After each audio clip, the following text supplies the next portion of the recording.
మంది టీచర్లకు ప్రమోషన్స్ ఇచ్చిన ఇన్ వన్ స్ట్రోక్.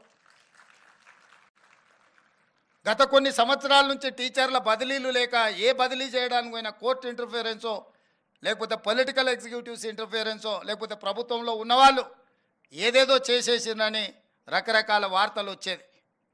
టోటల్ టీచర్స్ని అందరినీ కూడా బదిలీలు పారదర్శకంగా చేసినాం. చిన్న చర్చ కూడా జరగలేదు. గ్రూప్ 1 ఎగ్జామ్స్ 4,03,000 మంది అప్లై చేసుకొని 3 లక్షల పైన గ్రూప్ 1 ప్రిలిమ్స్ ఎగ్జామ్ మేము నిర్వహించినాం. చిన్న సమస్య రాకుండా మైన్యూట్స్లో వర్కౌట్ చేసి జేఎన్టీయూ నుంచే సపోర్ట్ తీసుకున్నాం. How you people are conducting EAMCET and other exams we have adapted same procedure and practice.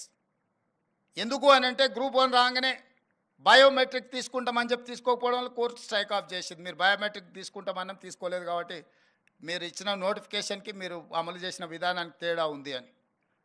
So నోటిఫికేషన్లో ఏం ఇష్యూస్ను పొందుపరిచినామో అదే విధంగా పరీక్షలు నిర్వహించి ప్రిలిమ్స్ కంప్లీట్ చేసి ప్రిలిమ్స్ రిజల్ట్స్ ఇచ్చినాం. నోటిఫికేషన్లో 1:50 అని మేము మెన్షన్ చేసి నోటిఫికేషన్ ఇచ్చినాం. That's not our decision. ఈదెన్ గవర్నమెంట్ 2022లోనే 1:50 గ్రూప్ 1లో తీసుకోవాలని జీవో ఇచ్చి ప్రభుత్వ విధానాన్ని తీసుకున్న ఆ విధానంతోనే నోటిఫికేషన్ ఇచ్చారు. ఎగ్జామ్స్ కండక్ట్ చేసిండ్రు. ఆ ఎగ్జామ్స్లో ఏం జరిగిందో మీకు తెలుసు. నేను ఎక్కువ లోతుగా చెప్పాల్సిన అవసరం లేదు. అందుకే కోర్టుల పరీక్షలు రద్దు చేసినాయి. సేమ్ గైడ్లైన్స్లో మేము నోటిఫికేషన్ ఇచ్చి ఎగ్జామ్స్ కండక్ట్ చేసినాక కొంతమంది ఇప్పుడు 1:100 బిలో అంటున్నారు. ప్రజాప్రతినిధులుగా ముఖ్యమంత్రిగా మంత్రిగా నాకు శ్రీధర్ బాబు గారికి 1% కూడా నష్టం లేదు, కష్టం లేదు 1:50 బదులు 1:100 పిలవడానికి.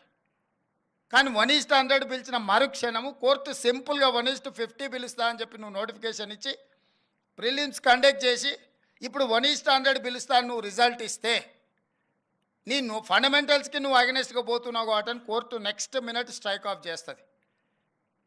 మళ్ళీ మొదటికి వస్తా. 2011లో మొదలుపెట్టిన గ్రూప్ 1 ఎగ్జామ్స్ 2024లో కూడా మనం కంప్లీట్ చేసుకోలేకపోయినాం.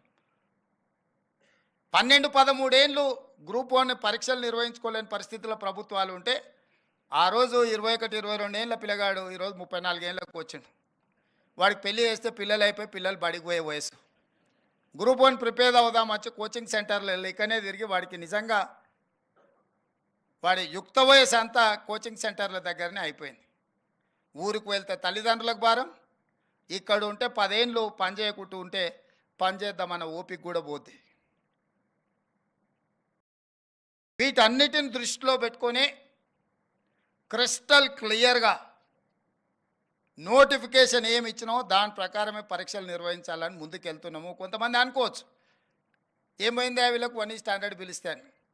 1:50 లాగా అన్ని ఏర్పాట్లు అయిపోయినాయి. మీకు తెలుసు జేఎన్టీయూ పర్టికులర్గా ఎంతమంది స్టూడెంట్స్ ఉన్నారు, ఎన్ని హాల్ టికెట్లు ఇవ్వాలి, ఎన్ని సెంటర్లలో ఎగ్జామ్స్ నిర్వహించాలి, ఎన్ని బయోమెట్రిక్ ఎక్విప్మెంట్ ఉండాలి, ఎవరు ట్రైన్ చేయాలి, ఎవరు వెళ్ళాలి, ఎవరు మీకు ఇన్విజిలేటర్స్గా ఉండాలి, ఒక వ్యవస్థ ఏర్పాటు చేసుకున్నాక సడన్గా దాన్ని నెక్స్ట్ లెవెల్లో నెక్స్ట్ విధానం మార్చుకుంటే మళ్ళీ అదంతా సమకూర్చుకోవడానికి ఎంత సమయం పడుతుంది, ఎట్లా విద్యార్థుల యొక్క జీవితాలతోనే మన విధానాలు దుందుడుకుగా మార్చుకుంటే ఎంత ప్రభావం చూపిస్తుందో ఇది ఆలోచన చేయాలి.